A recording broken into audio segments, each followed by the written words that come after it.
welcome to JD Clips. Please enjoy the short versions of our famous videos and keep learning. And don't forget to subscribe. और पर अलग अलग से आप क्या चाहते हैं उसके लिए?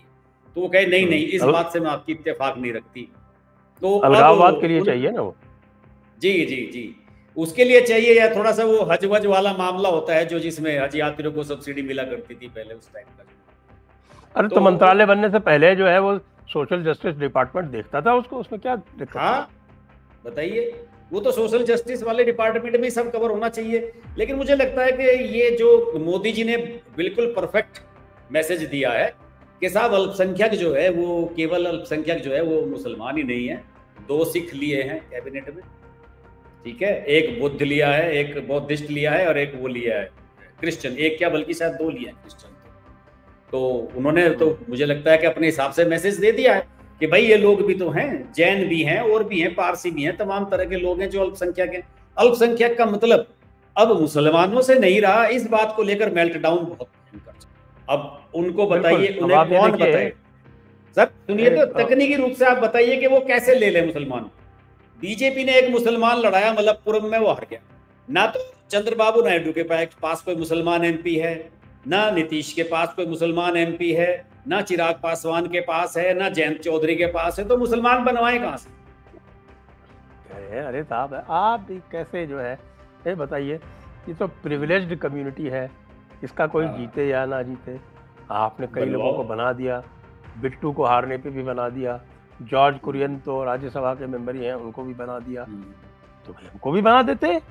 लेकिन ये भूल जाते हैं कि आप वो वाहिद कम्युनिटी हैं, और जो आरफा खानम जिसकी बात कर रही हैं, आरफा खानम वो वाहिद पत्रकार हैं जिन्होंने 5 वक्त की नमाज के साथ साथ, अजान के साथ साथ ये लगातार बोला है बीजेपी को वोट मत देना। वोट नहीं देंगे, मंत्रालय लेंगे। भाई ये तो नहीं चलेगा।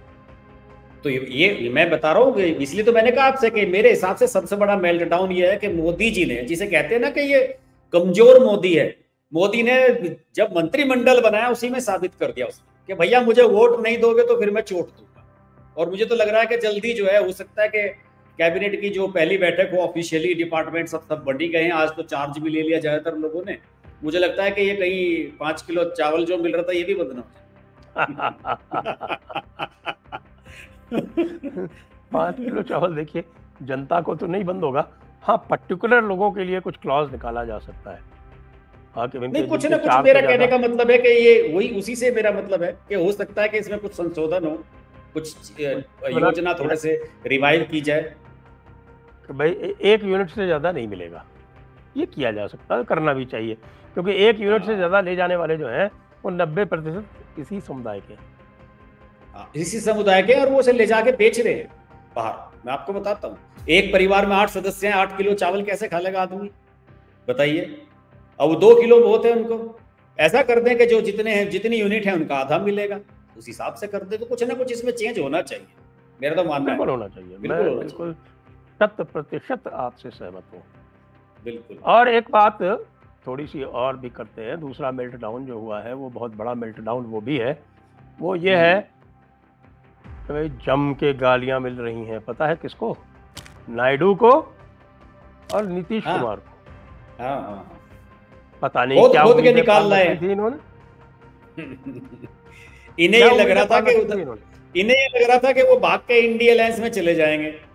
देखिए, मैंने संजय जी एक वीडियो बनाया था, मेरा जो शपथ ग्रहण के बाद जब सरकार रिजल्ट है उसके बाद जो मेरा सबसे पहला वीडियो था, मैंने उसका टाइटल ही ये रखा था कि समर्थन मांगने के लिए मोदी के पास नीतीश और नायडू आए थे, ये नहीं गए थे। अप्रोच उन्होंने किया था कि भाई हमें आप अपने साथ, मोदी नहीं गए थे, या बीजेपी ने उन्हें अप्रोच नहीं किया था।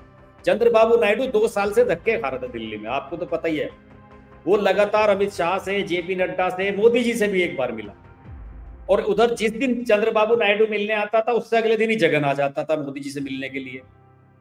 तो चंद्रबाबू नायडू तो 2 साल से कह रहे थे कि भाई मेरे साथ गठबंधन कर लो, आप मेरे साथ गठबंधन कर लो, बता दो जितनी मर्जी सीट ले लो, आप कितनी भी सीट लड़ लो। क्योंकि चंद्रबाबू नायडू पीड़ा में था, उसे जेल में बंद कर दिया था जगन ने, तो परेशान था। वहां पे तो आपको पता भी होगा शायद कि वहां 2 मीडिया हाउसों की भी लड़ाई चल रही थी। ये जो ईनाडू और ये सब जो है ईटीवी, ये तो इसकी तरफ थे, चंद्रबाबू नायडू के। इस तो जगन कहता था कि इस मीडिया हाउस पे आप इनकम टैक्स की और उसकी ईडी की रेड करो, और प्रभा साक्षी ग्रुप उसका अपना है जगन का। वो कहता था कि प्रभा साक्षी के खिलाफ कार्रवाई करो। ये तो अमित शाह बड़ा लंबा खींच के लाए कि बिल्कुल चुप ही रहे दोनों पे, बिल्कुल चुनाव के सामने जाके पत्ते खोले अपने। तो मेल्ट डाउन तो होना ही था। अभी देखे, अभी एक वो हैं हिंदुस्तान टाइम्स के संपादक हैं, पॉलिटिकल एडिटर है विनोद शर्मा, बड़े पुराने पत्रकार हैं। वो अभी पता नहीं किसी के शो पे लाइव थे, तो वो उन्होंने क्या देखिए, ये वो भी मेल्ट डाउन वालों में शामिल है। वो कह रहे हैं कि साहब मेरा मानना है कि नीतीश जी मेरे बहुत अच्छे मित्र हैं, मैंने उनको कई बार इंटरव्यू किया है, लेकिन मेरा मानना है कि उनका जो है उसका इलाज होना चाहिए, थोड़ा सा उनका मेडिकल चेकअप होना चाहिए। उन्होंने नवीन पटनायक से जोड़ते हुए उस चीज को कहा कि साहब उनका जो है वो थोड़ा सा दिमागी रूप से वो मुझे लग रहा है कि ठीक नहीं है। मैं उनके स्वास्थ्य की कामना करता हूं, लेकिन उनका चेकअप होना चाहिए। अब अगर नीतीश इंडी अलायंस वालों के साथ आ जाता था तो चेकअप की जरूरत नहीं थी, लेकिन अब उन्हें चेकअप की जरूरत है क्योंकि वो मोदी के साथ हैं और अड़ के साथ। वो पैर छू लिए, सबसे बड़ी तो वही होगी दिक्कत। नीतीश ने तो एकदम पैर छू लिया, नीतीश ने तो वो काम कर दिया जो आज तक किसी ने किया ही नहीं है। किसी एलाइज ने मैंने नहीं देखा किसी ने, चिराग पासवान के अलावा किसी ने जो है मोदी के इस तरह से पैर छूने का उपक्रम किया हो। खासतौर से इतने सीनियर लीडर जो 70 साल की उम्र के आसपास पहुंच रहे हैं, वो तो मैं देख रहा हूँ कि पूरी तरह से नतमस्तक है। और चंद्रबाबू नायडू का आप सब लोग आप जानते ही हैं संजय जी, आप तो इतने समय से सब राजनीतिक चीज देख रहे हैं। चंद्रबाबू नायडू जो है जोड़ने वाला आदमी है। उसने ना कभी कोई सरकार गिराई, ना उसने कभी समर्थन वापसी लिया, कोई इस तरह का काम आज तक चंद्रबाबू नायडू ने किया नहीं है। उनका ट्रैक रिकॉर्ड बहुत बढ़िया है। तो ये मेल्ट डाउन जो है, ये दूसरा मेल्ट डाउन चल रहा है कि साहब वो टूट क्यों नहीं रहे। और सब जितने भी वीडियो बना रहे हैं, सब वीडियो क्या बना रहे हैं, क्या ये 5 साल चल पाएगी? इन्हें 5 साल की फिक्र हो गई, इन्हें 5 महीने का पता नहीं है 5 महीने बाद क्या होगा। तो ये उस तरह का मेल्ट डाउन चल रहा है। अब कोशिशें की जा रही है, और भी छोटे मोटे मेल्ट डाउन तो कई सारे चल रहे हैं, लगातार रोना पीटना चल रहा है। और अभी तो रजत शर्मा वाला मेल्ट डाउन शुरू हो गया कि रजत शर्मा ने गाली दे दी। वो तो मुझे लगता नहीं है, मैंने तो वो वीडियो क्लिप देखी है संजय जी, मुझे तो लग नहीं रहा कहीं गाली दी है। मुझे लगता है कि अननेसेसरी रजत शर्मा को बदनाम करने के लिए किया जा रहा है।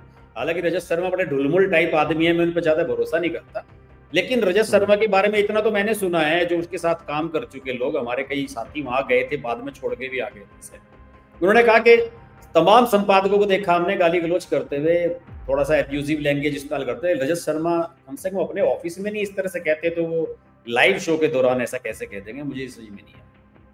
ये तो एक साजिश है रजत शर्मा जी के खिलाफ, हम रजत शर्मा के साथ। मुझे तो ये भी साजिश से ज्यादा मेल्ट डाउन लग रहा है, क्योंकि जी आपको पता है असल में वो रजत शर्मा का मेल्ट डाउन इसलिए है कि रजत शर्मा का जो मोदी जी का इंटरव्यू था ना, सारे इंटरव्यूज में वो नंबर 1 रहा, उसका और अर्नब का 2 इंटरव्यू सबसे हिट रहे। ये मेल्ट डाउन वो वाला है, क्योंकि वो मेल्ट डाउन वो इंटरव्यू पता है किस दिन हुआ था?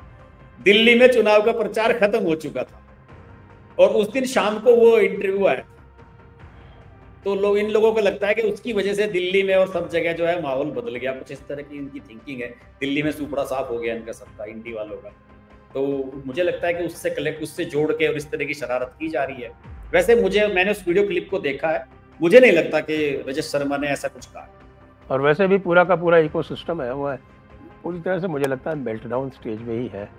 अलग अलग बातों पे कुछ न कुछ लेके, कुछ भी लेके के साथ जो है वो आपने सरकार क्यों बना ली, बताइए, ये भी मेल्ट डाउन का विषय। अरे क्या आपको जो है वो राजीव गांधी के साथ, राजीव गांधी के जैसे आपको बाहर बैठना चाहिए था? ये अलग बात है कि सोनिया गांधी की बात नहीं करते वो। नहीं, राजीव गांधी के उसकी पोजीशन में है ये, जो कह रहे हैं सब गलत कह रहे हैं सर। आज तक जितनी भी गठबंधन की सरकार बनी है देश में, जहां तक मुझे याद आ रहा है, मुझे नहीं लगता कि जो मेन लीडिंग पार्टी है वो कभी इससे ज्यादा वोट वाली कोई सीट वाली कोई रही।